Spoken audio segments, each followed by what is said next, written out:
I've been a captain about 2 years, I think it was, and I was in the Metro. Anybody here fly the Metros? But 19 passenger, windows really close. It's not as roomy as our E175, so I was pretty close to the window. And I left LA and I was going back to Yuma, the base where I lived at the time. And it was in April, and we were climbing out about 20,000 feet, and the side window just blew out.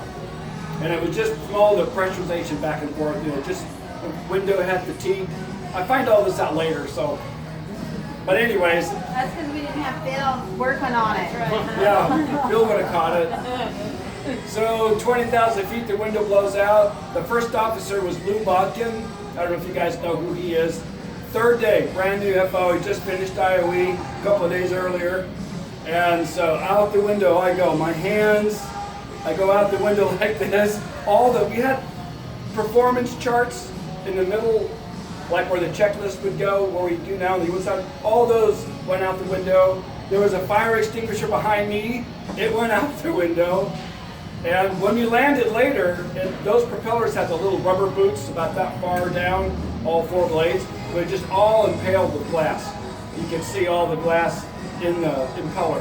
So the engine ingested quite a bit of the glass, the Garrett engine, but it kept on going. We never had an engine problem with it. So it was pretty cold. I think it was about 20 below at 20,000 feet. And I just remember after the pressure equalized, I'm like, well, I guess I'll fly this thing somewhere. So I just flopped back in the seat, and I'm like, I don't know if we hit a bird, an airplane, I don't know what in the world happened. And it was so loud. Anybody who flew Metros knows that they're loud anyways. And so I look over at Lou, and he's all like, whoa! He thought that my head got cut off, and he didn't want to look over there. My hands are pretty bloody from going out the window, I guess, beating the side of the airplane, I don't know. So I just turned around and so he's like, well, going Mayday, Mayday. I remember him going Mayday. And of course later I find out I didn't have a headset, it went out the window. And my tie, which I still have, there's about that much of it left. It just shredded the tie. It's just all, and I still have it.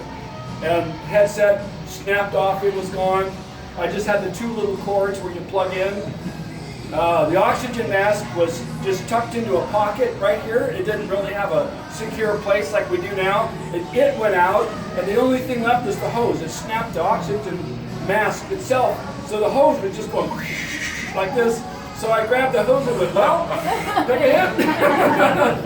Like my college days, but Could you imagine the kids in the backyard playing and this mask comes, or this headset flops down their yard? I'm thinking that some lady is going to get 60 years for killing your wife with an oxygen, the fire extinguisher. Right. Like, where did that come from? Yeah. So we landed in Ontario, and I was met with an ambulance, and they strapped me on a board like this and hauled me off because they thought maybe I had damage in my back or something like that. And so Gary Overbaugh was the chief pilot, and I'm laying there strapped in this board, and he calls, and I'm in the emergency room, and this nurse comes in. She says, "This is your chief pilot. Do you want to talk to him?" And I go, "I'll talk to him." Well, they hadn't even looked at me yet. They haven't even assessed if I had any punctured lung or whatever.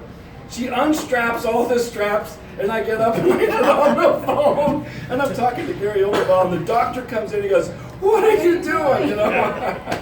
Oh, well, those were the days. He wanted to know if you wrote up the airplane, right? Right. Yeah, I wrote it up.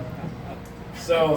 Did the first officer try to pull you back in, or was he just, No, there was no once the way? pressure equalized, I just kind of flopped back in. And here I am, like, well, I guess I'll fly this thing. So I turned around and we landed in Ontario. Did you have passengers on board? Do you have passengers on board? We had, I think there were 10 passengers on the airplane. I know one lady had really tall hair, and when she got off, it was all like forward, in her face. And we had an anti-terrorist Velcro strip, that was the whole thing. It was pulled off the curtains, and it was in a pile right behind my seat. And the little carpeting In the Metro, there was one seat on each side, right? So you had a window and an aisle seat.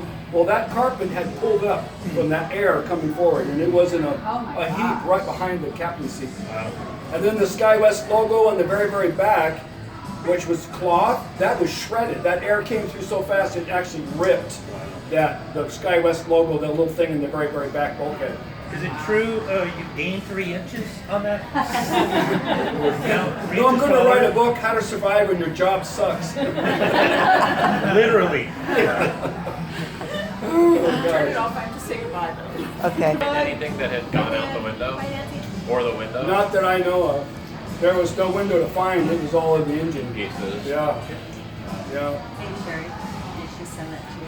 Anything happen to the people? They were fined up blowing Yeah. trucks or anything? As far as I know, there was a couple of military guys, because we were going to the Marine base at the time. And they, all right, guys, just hang out. They kind of kept everybody under control.